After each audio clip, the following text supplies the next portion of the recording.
नमस्कार, मैं दिव्येंदु चक्रवर्ती, independent business consultant इन बड़ा बिजनेस। आज का जो टॉपिक है, व्हाट इज लव? लव क्या है? हर एक फीलिंग्स हमारे अंदर, हर एक फीलिंग बदलते रहता है, लेकिन एक फीलिंग्स है जो कभी भी नहीं बदलते। एक फीलिंग्स है जो कभी भी आपके पास से छोड़ के जाता ही नहीं, वो है लव, प्रेम। तो आज यही जानने का कोशिश करूंगा, व्हाट इज लव? लव किसको बोलते हैं? एक पापा मतलब एक बाप एक बेटे को लालन पालन करता है।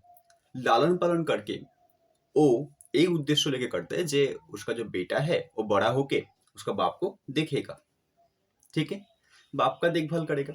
लेकिन होता है उल्टा, जब नहीं देखता है तब उसका बाप का जो बिलीफ है, इसके कारण उसको खुद खुद के अंदर एक दुखों का फीलिंग आता है। और जब देख लेगा, जब देखता है, इसके कारण उसके अंदर ईगो आएगा, जो मेरा बेटा मेरा देखभाल करता है, यही जाके पूरा समाज में वो फैलाएगा। तो उसके अंदर एक ईगो आएगा। तो दोनों जगह में ही वो फंसे पड़ा है। एक देखेगा तो ईगो, नहीं देखेगा तो दुख, डिप्रेशन, दोनों आएगा। इस जगह में लाभ का जगह कहाँ है? प्रेम का जाएगा कहाँ है? नहीं है। तो रियल में लाभ है क्या? आप खुद देखिए, अपने अंदर के एक बार अपने आप को देखिए। आप ऐसा बहुत सारा टाइम होता है जिस टाइम आप कुछ काम नहीं करते हो, चुपचाप आप बैठे हो एक जगह में। अच्छा, आप छोटा से बड़ा हुआ, इसके कारण आपके ऊपर भी बहुत सारा इन्वेस्टमेंट हुआ था। बहुत खर्चा हुआ ना आपका। आप अपने आप में बहुत सारा खर्चा किया था, तो आरओआई तो निकलना चाहिए। एक सप्ताह आप काम नहीं किया, मतलब उससे आपका अर्निंग आया नहीं। उससे आपका जो अर्निंग आना था वो आया नहीं। तो आप क्या किया? एक सप्ताह खाना बंद कर दिया, ठीक है। एक सप्ताह खाना बंद कर दिया। उसके बाद घर का जो लाइट है, फैन है, सब कुछ बंद कर दिया, क्योंकि आपको आरओआई निकलना था। एक सप्ताह आप काम नहीं किया था ना। आप करते हैं ऐसा? आप ऐसा कभी भी करते हो?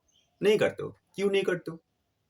आप खुद के साथ ऐसा नहीं करते हो, लेकिन पूरा दुनिया के साथ ऐसा एटीट्यूड दिखाते हो। क्यों? क्यों दिखाते हो? क्योंकि इसका रीजन बहुत सिंपल है। क्योंकि आपके पास जो हाथ है, आपके पास जो पा है, आपके हाथ पा चोक नाक जो भी है, ये सब कुछ को आप आमी मानते हो। मतलब ये मेरा है। ये मेरा है। इसके लिए इसके प्रति आपके पास एक प्रेम का भावना है। आपके पास लव, एक प्रेम का भावना है। लेकिन दुनिया आपसे डिटैच है, आपके साथ अटैच है ही नहीं। इसके लिए आप दुनिया से अलग हो, अलग समझ लेते हो। अलग तो अब हो नहीं।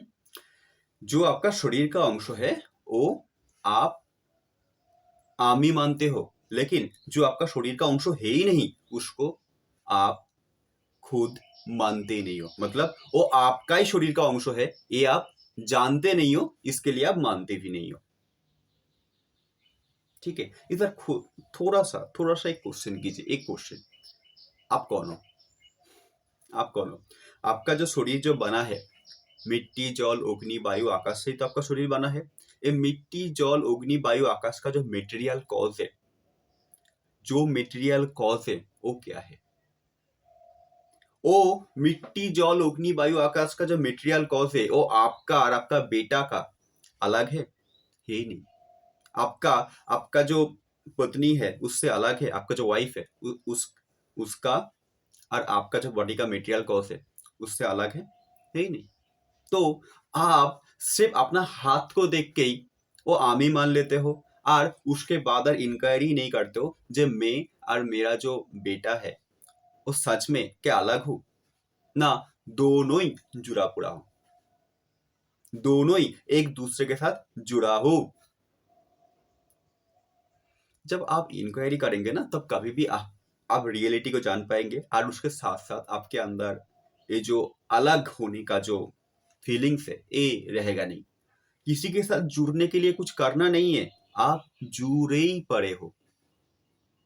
आप ऑलरेडी जुड़ा हुआ हो, जुड़ना नहीं है, आप जुड़ा पड़ा हो ऑलरेडी। जब आप ये समझ जाएंगे तब आके रियल लव का जन्म होता है। रियल लव होता क्या है? रियल लव होता है प्रकृति और पुरुष जोग। क्या होता है? जैसा आपका बॉडी का जो मेटेरियल कॉज है, बॉडी का जो मेटेरियल कॉज है वो है पुरुष, और आपका जो शरीर का अंश है मिट्टी, जल, अग्नि, वायु, आकाश, इससे ही तो आप दुनिया के साथ संपर्क में जुड़े हो ना। जब वो बॉडी का मेटेरियल कॉज नहीं रहेगा तब मिट्टी, जल, अग्नि, वायु, आकाश का कोई अस्तित्व ही है ही नहीं। नहीं है। लेकिन वो मिट्टी, जल, वो बॉडी का जो मेटेरियल कॉज है, इसका फीलिंग आपके पास आ रहा है सिर्फ और सिर्फ आपके पास एक बॉडी है इसके लिए। मिट्टी, जल, अग्नि, वायु, आकाश में बना हुआ बॉडी का जो मेटेरियल कॉज है, उसका फीलिंग, उसका जो अस्तित्व है, ये आप जान पा रहा है क्योंकि आपके पास भी सेम चीज है। तो एक प्रकृति और एक पुरुष। प्रकृति कौन है? मिट्टी, जल, अग्नि, वायु, आकाश, ये है प्रकृति, ठीक है, जिससे आप बने हो। और उसका जो मेटेरियल कॉज है वो पुरुष।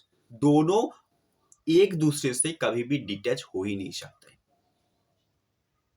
दोनों एक और दूसरे के कारण ही रहता है।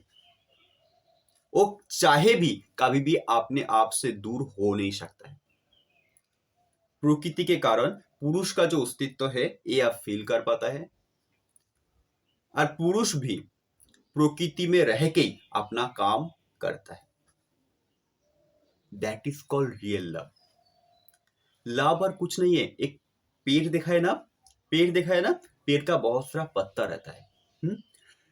पत्ता का जन्मों का कारण क्या होता है? पत्ता का जन्मों का एक ही कारण होता है, पेड़ को जिंदा रखना। पत्ता का जन्मों का एक ही कारण होता है, पेड़ को जिंदा रखने के लिए। जब पत्ता का कार्यक्षमता शेष खत्म हो जाता है, मतलब पत्ता का लाइफ टाइम खत्म हो जाता है, उस टाइम वो पेड़ से अलग हो जाता है। पेड़ से अलग होकर मिट्टी के साथ मिल जाता है, और वही पेड़ का जो जैविक उपादान है, मतलब वो पेड़ को जिंदा रखने के लिए जो सार का जरूरत पड़ता है, वो उसका जोगान देता है। मतलब जिंदा रहने के टाइम पेड़ के लिए जिंदा था, मरने के टाइम भी वो पेड़ के लिए ही जिंदा है। और उसको जो पेड़ से अलग होने के लिए कोई भी फोर्स नहीं करता है, वो अपने आप ही अलग हो जाता है, क्योंकि उसका टाइम हो चुका है। और वो दूसरे को आने के लिए स्वागत भी करता है, क्योंकि वो जानता है उसका जो उद्देश्य है, उसका ही जो अंश है वो आके मिटाएगा। ऐसा ही आपका जिंदगी का एक ही उद्देश्य है, इस समाज को जिंदा रखने के लिए, इस सृष्टि को जिंदा रखने के लिए। आप एक सृष्टि का ही पार्ट हो, इस समाज का पार्ट हो। ये जब आप जान गया, ये जब आप अच्छे से समझ गया, तब आप खुद जिम्मेदार बन जाएंगे एक पत्ते के जैसा ही। जब आपका कार्यक्षमता खत्म हो जाएगा, मतलब आपका लाइफ टाइम खत्म हो जाएगा, तब इस समाज से जाने के लिए भी आपके अंदर कुछ भी मोह नहीं रहेगा। आप खुशी खुशी चले जाएंगे, क्योंकि आप जानता है ये जो सृष्टि है, इससे आप कभी भी दूर जा ही नहीं सकता है। आपको मिटा सकता है, आपको जला सकता है, लेकिन आपका बॉडी का जो मेटेरियल कॉज है वो कौन जलाएगा, वो कौन मिटाएगा? उसको मिटाने का कोई तरीका है ही नहीं। उसके बाद भी आप इस सृष्टि में ही रहेंगे। जैसा पेड़ मर जाने के बाद वो जो पत्ता है वो मर जाने के बाद पेड़ का ही जैविक उपादान होके रह गया था, पेड़ को जिंदा रखने के लिए वो मदद कर रहे थे, ऐसा ही आप भी इस सृष्टि को जिंदा रखने के लिए मदद करेंगे। और आप अभी प्रेजेंट सिचुएशन में भी आप सेम ही काम कर रहे हैं, लेकिन आपके अंदर वो अवेयरनेस है ही नहीं। यही फर्क है बस, और कुछ नहीं। जब आप ये समझ जाएंगे कि आप एक पत्ता ही हो, आप एक पेड़ का पत्ता ही हो, तब आपके अंदर वो जो रिग्रेट का फीलिंग्स है, जो सुख का फीलिंग आता है, जो दुखों का फीलिंग आता है, जो कुछ टाइम के लिए रहता है, वो दूर हो जाएगा। आप जिम्मेदार बन जाएंगे। पेड़ कभी भी पत्ते के ऊपर कब्जा नहीं करता है, मतलब पेड़ पेड़ कभी भी पत्ते को पकड़ के नहीं रख देता है। पत्ता जब झड़ भी जाता है उससे भी पेड़ को कोई मतलब नहीं है, क्योंकि वो जानता है वो झड़ भी जाएगा लेकिन मेरे से दूर हो नहीं सकता है वो कभी भी। तो इसके लिए पत्ते के ऊपर कुछ का कुछ भी मोह नहीं रहता है। वो चाहे अपना काम करे चाहे अपना काम ना करे, इससे भी पेड़ का कुछ भी मतलब है नहीं। पेड़ और पत्ता दोनों ही इंडिपेंडेंट है कि उसके बाद भी दोनों ही एक दूसरे के साथ जुड़ा हुआ है। पेड़ पत्ता से कुछ भी एक्सपेक्ट करता नहीं है, पत्ता भी पेड़ से कुछ भी एक्सपेक्ट नहीं करते। पत्ता अपना काम करते हैं, पेड़ भी अपना अपना ही काम करता है।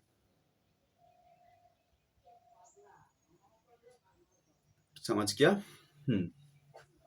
तो जब आप ये समझ जाएंगे कि पूरा दुनिया से आप अलग हो ही नहीं, तब किसी के साथ आप कब्जा करने का मतलब किसी को आप जबरदस्ती कब्जा करने का कोशिश नहीं करेंगे। समझ पा रहे हैं ना? मतलब किसी को कंट्रोल करने का कोशिश नहीं करेंगे। अब तो ये समझ ही गया जे उसको कंट्रोल कंट्रोल करने का ऐसा भी कोई मतलब नहीं है। कंट्रोल करके होगा क्या?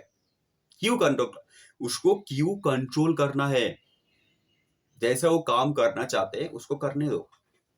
वो अपना नेचर के अकॉर्डिंग काम करना चाहते हैं, उसको काम करने दो। मैं मेरा नेचर के अकॉर्डिंग काम करूंगा। जब आप एक दूसरे के साथ कुछ भी एक्सपेक्ट करेंगे नहीं, दूसरे को कंट्रोल भी नहीं करेंगे, तब आपके अंदर एक रियल लव जन्म लेता है, रियल प्रेम का जन्म आपके अंदर होता है। और जब आप खुद के साथ प्यार करना जानते हो, तब दुनिया को भी आप अपना प्रेम दे सकते हो। तो बहुत बहुत धन्यवाद ये पूरा वीडियो को देखने के लिए। लाइक शेयर एंड सब्सक्राइब करके मेरा उत्साह बढ़ाने के लिए आपको हृदय की गहराई से बहुत बहुत धन्यवाद। Thank you so much.